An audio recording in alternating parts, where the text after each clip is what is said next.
Yoji, hello.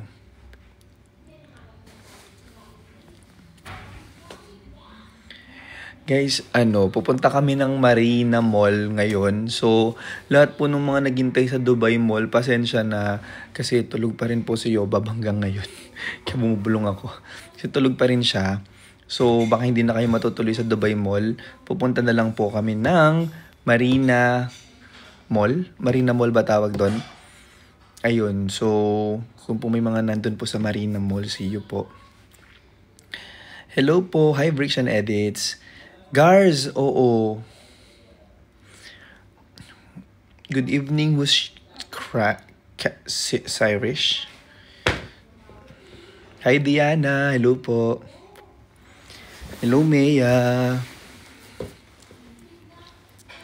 Thank you Jong, thank you Jong. Tan tan tan tan. Thank you po, fresh. Kasi katabi ko to. Kaya fresh.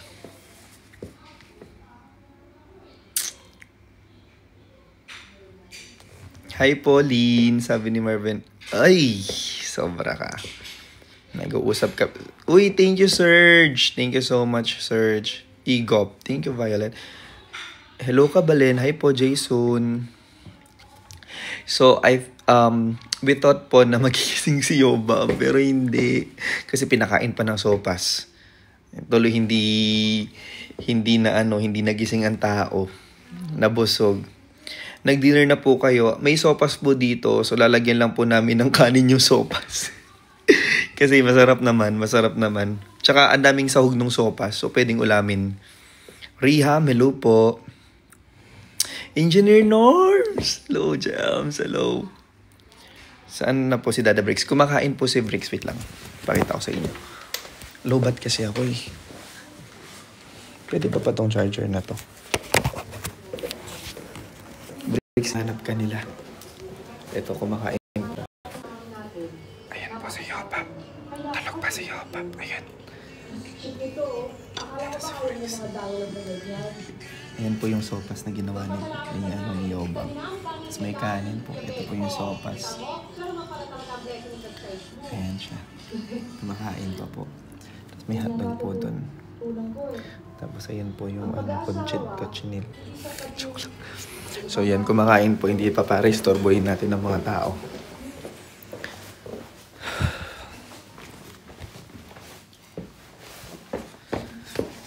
So, tulog pa po si Yobab. Baka hindi na po kami matutuloy sa Dubai Mall kasi parang magka-close na yun din agad yun, di ba? Uy, Engineer Norms, okay lang. Renzi! Hello, Renzi! I miss you. Gars, hello po.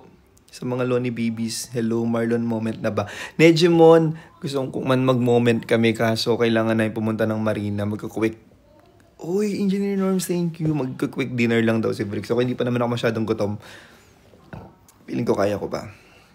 Hi, Gems! You're back. Yes, I'm back. Kaso, yun nga po. So, medyo marami ng viewers, diba? Yung mga nasa Dubai Mall po ngayon, pasensya na po. Hindi na po kayo matutuloy. Kasi ang ingay ko. Baka marinig na yung baba. Wait lang. Sarili lang to kasi baka marinig na. Yan, nakakahiya. Ayan, so hindi po kayo matutuloy pero magmamarina po kami. Marina Mall po at tatawag doon. Parang 10 minutes away lang kami. So kung po merong mga nasa Marina, message nyo po ako. Magkita-kita tayo doon. Wait lang. Bakit parang may sira yung ano ko?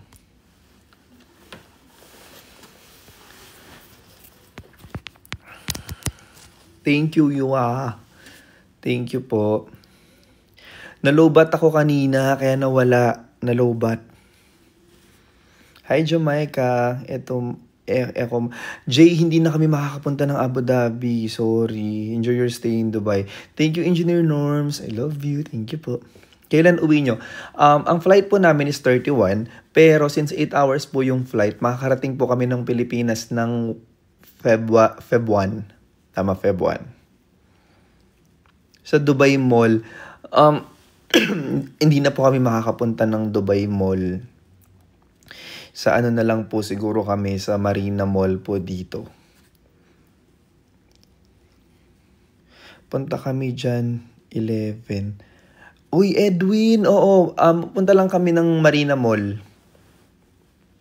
Tylon picture. Liwanag dito eh. Liwanag dito. Sobrang nakaka-fresh. Ayan, nasa akin ang ilaw.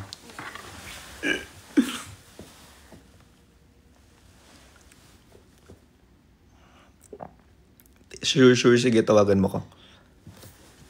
Yes po, Gars. Don't worry. Meron syempre. Nakaka-glow. Guys, kung gusto nyo mag-glow yung skin nyo, bili kayo ng ganito. Kaya nga dito ako tumabi. Para wala tayong masyadong nararamdaman na kahit anong linya sa balat.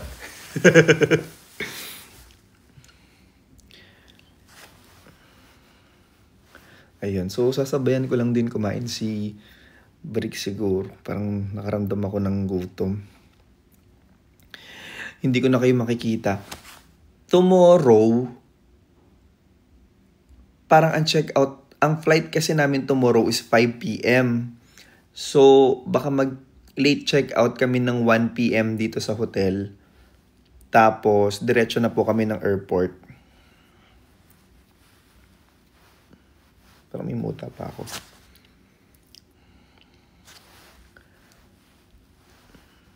Opo, kasi mabilis lang po to. Actually, magpapaalam lang po ako na magpunta kami ng Marina. Saturday, punta ako ng Dubai. Parang aabot pa ba tayo? Parang di na tayo mag-aabotan po.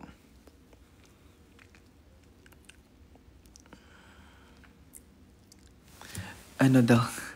Yung tumbler mo na lang daw po. Di pa nadating dun sa tropa. Mag-iingay kayo. Oy, di pa. Wala pa. Wala pa yung tumbler mo.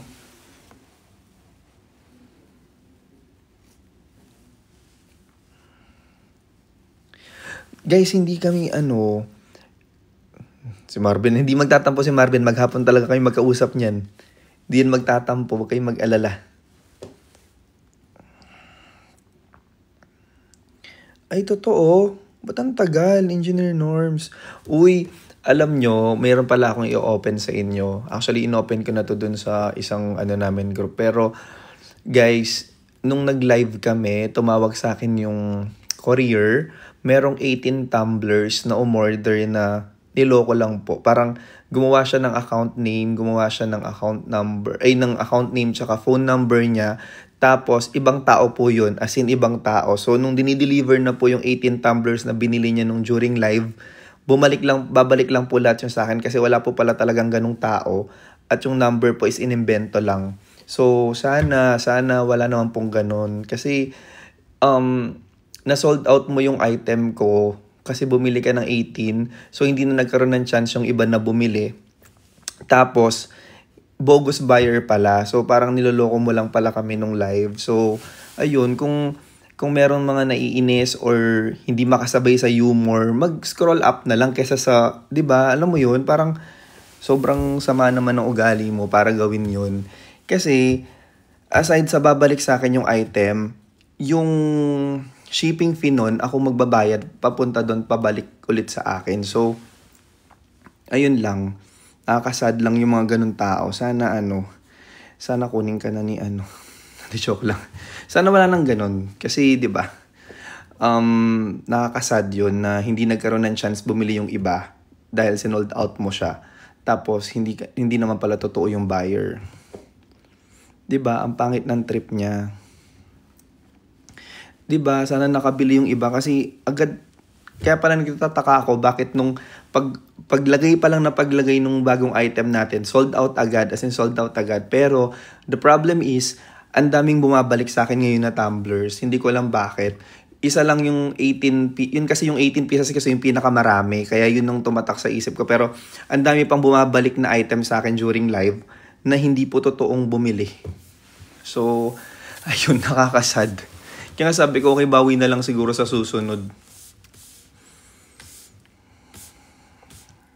Oo, totoo. Sana nga. Diba? May mga ganun pala. Actually, ngayon ko lang din nalaman na pwede pala yun, na inaalaw pala na gumawa ng account yung hindi talaga sa kanya yung account, parang ganun. Eh di ba normally dapat may mga ano naman yan, verification or something na nangyayari. Ewan ko paano nakakalusot.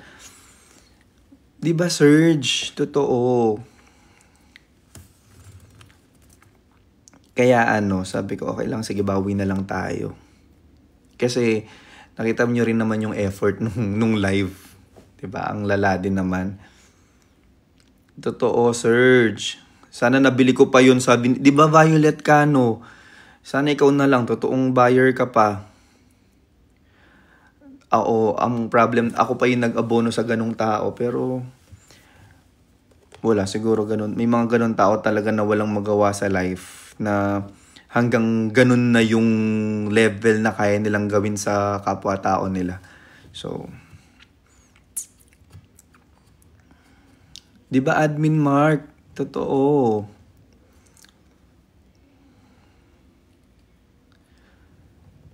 Uy, One More. Wow, ang dami. Thank you, One More, Pao. Ano ba? Tama ba yung sinabi kong pangalan mo? One More, Pao. One More, Pao pala. Tsaka ng employee sayang. Totoo, Serge. I agree. Di ba, Kai? Oo, tama. Pagpa-pray na lang natin yun. Okay lang. Okay. Hindi yun okay. Pero wala na akong magagawa kasi na nangyari na yun. Pero at least siguro sa next live, baka i-mention ko na lang lagi na sana yung mga bibili is yung mga sure talaga na buyer. Para naman yung mga may plano naman mag-cancel or manloko, at least hindi na sila makapasok. Tapos yung mga bibili talaga, sila na lang. Bawi, tama. Sa Irish, tama. Pinakakawawa ang seller, abono 2 shipping. Diba Catherine Joy, gets mo ko? Tama, hindi talaga ako sure kung si Serge yan o si Kat. Oy, hindi sila yun. Totoo, J.Ann. Promise. Ayun lang. Kaya sobrang nakakalungkot at may mga ganong tao.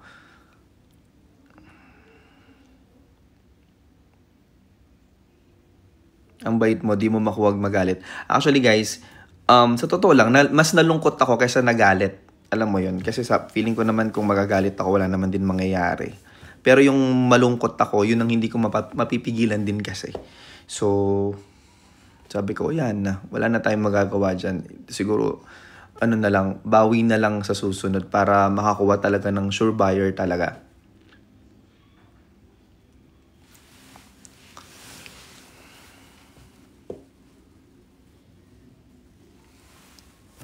Diba, Chris? Hindi yung account ni Serge. Okay. Tama. Kasi nga nagpapalitan sila ng account ni Serge.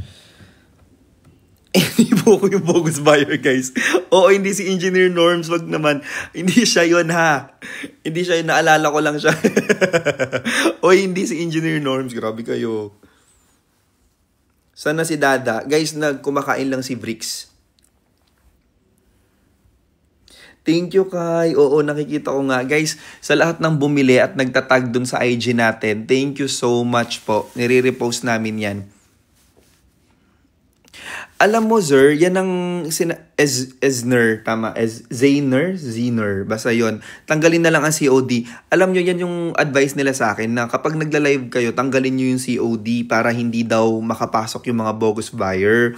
Kaso kasi, di ba, may mga buyers talaga na mas preferred nila yung COD talaga. Kasi minsan naman, risky naman yun sa buyer na yung iba kasi hindi dinideliver, tas tinatag naman nila ng mga ibang courier or mga delivery man na delivered. Alam mo yun, ayoko naman yung gano'n na binayaran nyo ko tas hindi darating yung item sa inyo.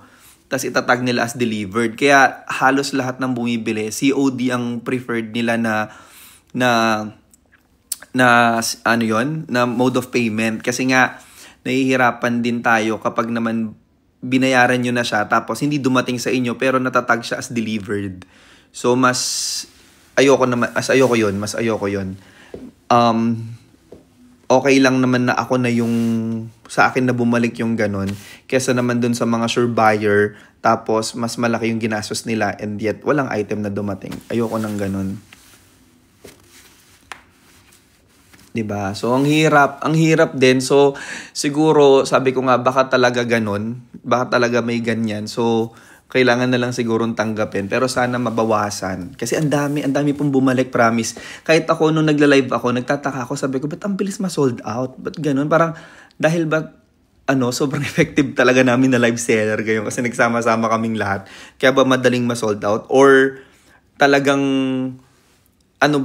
gustong-gusto ba talaga nila yung mga items kaya siguro na-sold out, sabi ko. Ngayon pala, ang daming fake accounts during live na check out and yet bumalik lang ulit yung mga items. 'Di ba? Kina-cancel minsan sa kanila. 'Di ba? So ayoko naman ng ganun.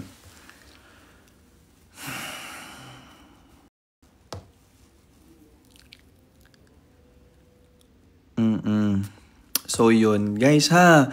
Sa susunod na live namin, sana yung pong mga sure buyer talaga, sila na yung mag-check out.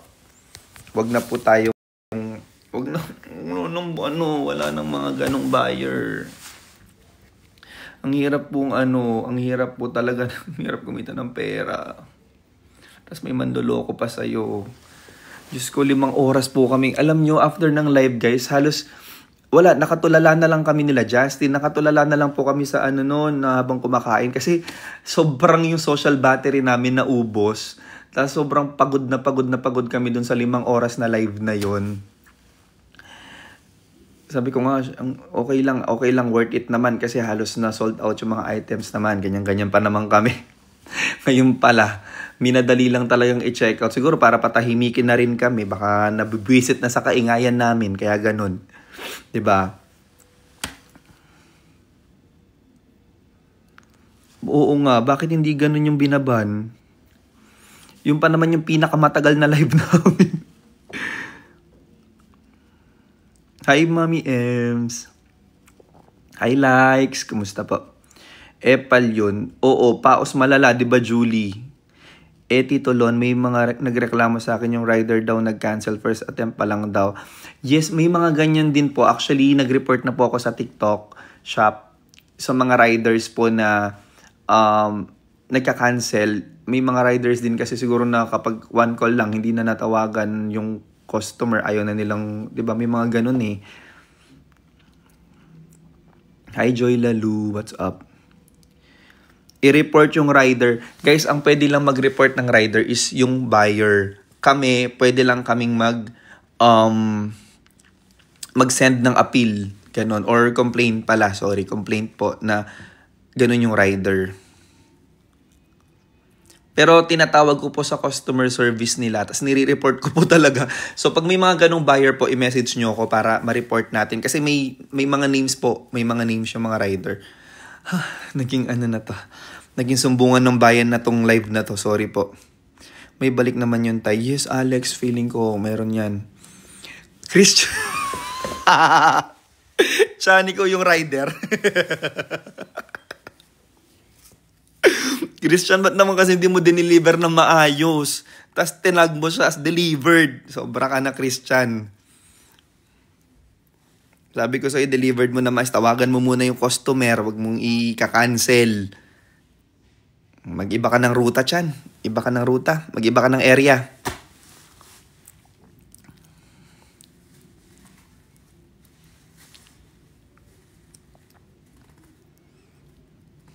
Hi, Mamu. Sorry, Mami Ems. Mami Ems, actually, aalis na kami. Hahabulin namin yung mall. Tas later kapag naabutan ko pa siya kasi magko-close na yung mall, nag-rant lang ako. Pero mag-usap po kami ni Marvin maghapon, huwag kayong mag-alala. Hahabulin po namin yung mall kasi may mga pasabay, may mga gusto magpabili po sa amin. Hindi pa po kami nakakapunta ng mall ever. So, tonight pa lang yon. Later kasi, for sure gigising na kami ng 12:01 check out na. Tapos punta na agad ng airport. So, wala na. Wala nang time mag-mall. Di na nga po. Yes, Chan. Ayun, si Christian po yan. Kaya din po ako pupunta ng mall. Hanapan ko po siya ng ref magnet. Na para bang hindi makakabalik ng Pilipinas pag di nabili. Di talaga tatakbo yung multi-hub. Oo nga pala, hindi pala tatakbo. Sorry naman. Sorry, pupunta lang pala. Thank you guys. Kung nasa Marina Mall kayo, see you there. Kasama ko po si Bricks and Pau. Pupunta po kami ng Marina Mall. Yes, engineer norms. Pero mga ano ko lang yun, mga kapatid tsaka friends po. Hintay talaga ako yun. Hihintay talaga ako. Tama, hanggang 10 PM lang ata mall nila dito. Hi, Jay-Z! So guys, bye-bye na po. I love you so much. Thank you. Pasensya na nag-rant ako. Pero I hope next time po wala na po tayong ma-receive or ma-encounter na ganun. Pag-pray po natin sila. Bye-bye everyone. Thank you so much. I love you po. I love you. Thank you po sa lahat na nag-send ng gifts. Lahat po na nag-follow sa akin. Maraming salamat po. At sa lahat po nag-tap ng screen at nag-share ng live na to. Maraming salamat po. Sure Engineer Norms, I love you. Thank you so much sa support. Sa lahat po na sumuporta sa Sikan, maraming salamat po. Bye-bye everyone. Later baka mag-live po si Daddy V. So, yun. Iti-take over niya yung live later. Ay, iti-take over? Hindi. Siya yung magla-live later. Yan. Sige po. Bye-bye po. Thank you po. I love you all guys. Bye-bye. Ingat po kayo lahat.